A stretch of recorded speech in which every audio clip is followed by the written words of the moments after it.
Instead of getting involved with pharmaceutical industry, I changed the course and got into the medical cannabis industry.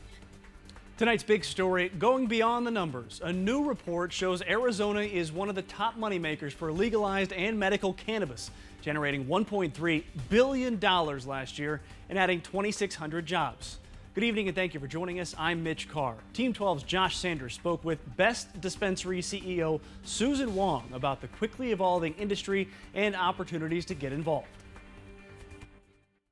Have a good night, guys. Enjoy your weekend. It was science that first intrigued Best Dispensary CEO Susan Hwang to pursue a new industry in Arizona, one that made more than $1 billion just last year. I am a biochemist, and applying the scientific knowledge and education that I have received, that's why I got into the medical cannabis industry around 2010. Arizona became the 13th state to legalize cannabis, passing Prop 207. A new report found the state generated $1.35 billion in revenue last year, $300 million more than medical-only dispensaries sold in 2020. Last year, the state added roughly 2,600 jobs. Now, more than 23,000 jobs supported by legal cannabis in the state. What I saw lacking in the industry was diversity and also providing the adequate, sufficient information about cannabis products and the knowledge. You can also do this in a wrap job, so that way you're getting it with the glamour and the glitz. Hwang's company is focused on luxury and hospitality. She employs a licensed physician as her medical director along with nurses and pharmacists to care for customers. Although legal, marijuana still carries a negative stigma to some, something Hwang says is why industry experts have gone away from using the term. Of course, it is just a Spanish term,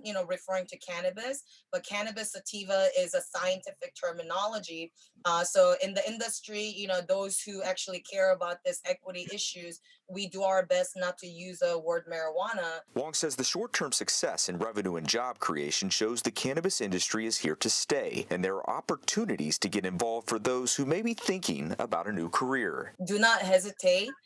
You can bring your own expertise, your background, your education, and who you are. You do not have to consume or use cannabis to be able to work in the cannabis industry. Josh Sanders, 12 News.